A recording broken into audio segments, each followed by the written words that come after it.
Hello દોસ્તો, good morning અને જય શ્રી કૃષ્ણ બધા મિત્રોને। તો આજે છે ઉત્તરાયણ અને ઉત્તરાયણના દિવસે અમે નીકળી ગયા છીએ બહાર ફરવા માટે।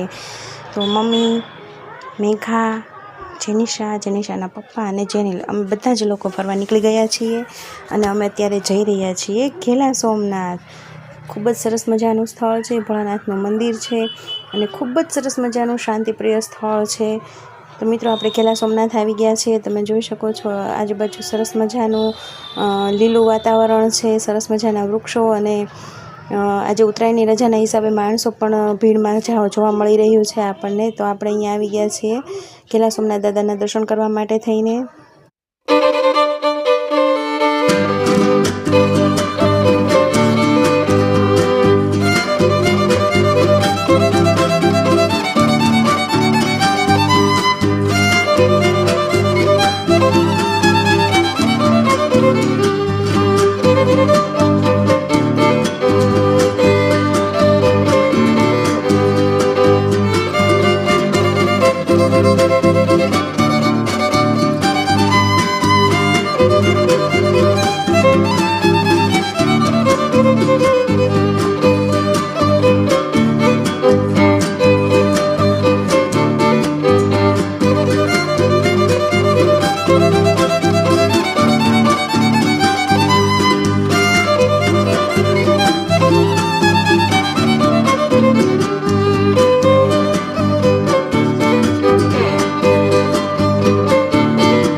બોટાદના મહાદેવ ગાર્ડન રેસ્ટોરન્ટમાં જ્યાં પંજાબી, કાઠિયાવાડી, ચાઇનીઝ, મસાલા ઢોસા એવરીથિંગ બધું જ મળે છે અને બાળકોને મજા આવી ગઈ છે ત્યાં હિંચકા અને સ્લાઇડ્સમાં।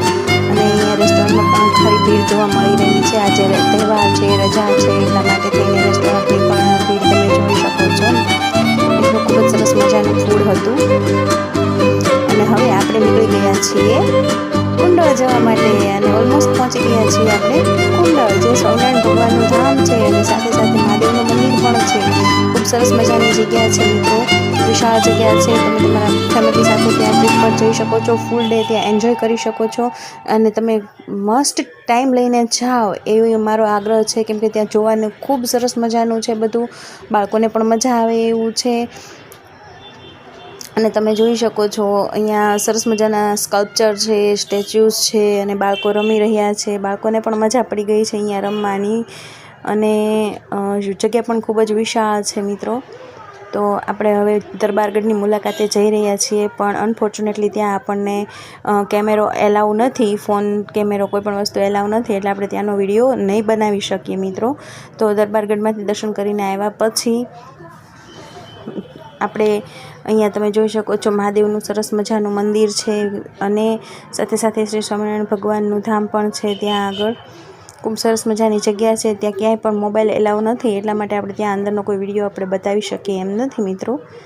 તો બહાર તમે જોઈ શકો છો ખૂબ જ વિશાળ અને સરસ મજાની જગ્યા છે અને નાના નાના તળાવો બનાવેલા છે, નીલકંઠ વર્ણી ભગવાનની પ્રતિમા મૂકેલી છે, મહાદેવની પ્રતિમા મૂકેલી છે, સાથે સાથે ખૂબ જ સુંદર મજાના કમળ છે અંદર। અને અહીંયાથી શરૂ થાય છે ભગવાન નીલકંઠ વર્ણીએ જે ભારત ભ્રમણ કર્યું હતું તેના મુખ્ય સ્કલ્પચર આ લોકોએ બનાવીને સરસ રીતે ગોઠવ્યા છે, મૂક્યા છે।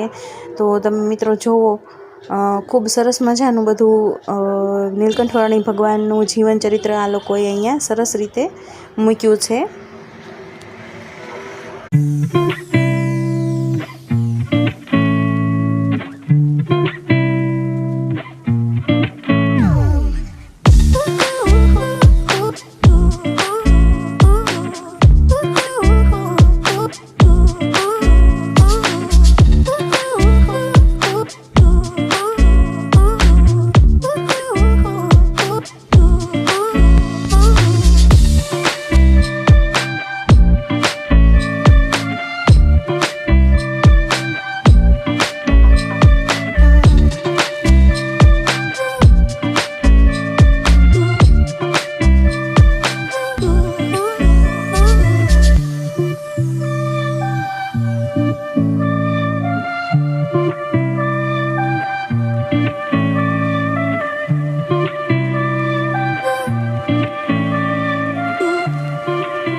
આગળ મેં કહ્યું એમ ખૂબ જ સરસ મજાની વિશાળ જગ્યા છે, બાળકો રમી શકે એ માટે સરસ મજાની બાલવાટિકા છે કે જેની અંદર અલગ અલગ પ્રકારની રાઇડ્સ છે અને ખૂબ જ વિશાળ જગ્યામાં અલગ અલગ પ્રકારની એવી સરસ મજાની રાઇડ્સ મૂકેલી છે કે નાનાથી માંડીને મોટા સુધીના તમામ બાળકો ત્યાં રમી શકે છે। તમે જોઈ શકો છો જેનિલભાઈ જે છે એ ચકડોળનો આનંદ માણી રહ્યા છે। જેનિલભાઈને ખૂબ જ મજા પડી ગઈ છે બધી રાઇડ્સમાં બેસવાની અને સાથે સાથે બીજા ઘણા બધા બાળકો છે કે જે રાઇડ્સની મજા માણી રહ્યા છે।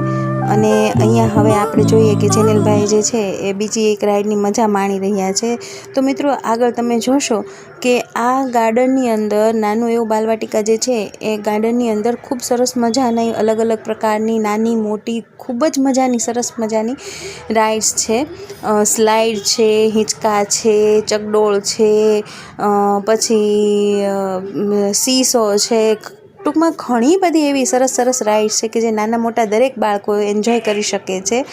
અને અહીંયા હું તો કહું કે પૂરો દિવસ પણ આપણને ઓછો પડે એવું છે। અને હવે આપણે આવી ગયા છીએ સાળીંગપુર ધામમાં। ખૂબ જ સરસ મજાનું મોટું હનુમાનજી મહારાજનું સ્ટેચ્યુ છે, તમે જોઈ શકો છો મિત્રો। તમને ખબર જ છે કે સાળીંગપુર ધામમાં સ્ટેચ્યુ જે છે એની વિશેષતા છે સૌથી વધારે। તો આપણે સાળીંગપુર ધામમાં આવી ગયા છીએ અને તમે ભીડ જોઈ શકો છો મિત્રો। આજે રજાનો દિવસ હોવાથી લગભગ ઘણા બધા લોકો જે છે તે અહીંયા ફરવા માટે આવી ગયેલા છે અને ફરવાનું સ્થળ પણ ખૂબ જ સરસ મજાનું છે, વિશાળ જગ્યા છે, ખાવાની પીવાની રહેવાની તમામ પ્રકારની સુવિધાઓ આ લોકો આપણને આપે છે। અને આપણે મંદિરમાં પ્રવેશ કરી લીધો છે મિત્રો। દર્શન સરસ મજાનું ડેકોરેશન છે, પતંગ ઉત્સવનું સરસ મજાનું ડેકોરેશન તમે જોઈ શકો છો મિત્રો। ડેકોરેશન કર્યું અને અમે દર્શન કર્યા, ખૂબ જ મજા આવી ગઈ અમને। ભીડ પણ ખૂબ જ હતી, તમે જુઓ એમ ખૂબ જ ભીડ છે આજે રજાનો દિવસ હોવાના કારણે। અને પબ્લિકને ખરેખર હવે એવું થઈ ગયું છે કે તહેવાર છે, રજા છે, તો ચલો આપણે પણ બહાર નીકળી જઈએ। તો આપણે સાળીંગપુર ધામમાં દર્શન કરી અને નીકળી ગયા છીએ ઘરે જવા માટે થઈને। સાંજ પડવા આવી છે ઓલમોસ્ટ।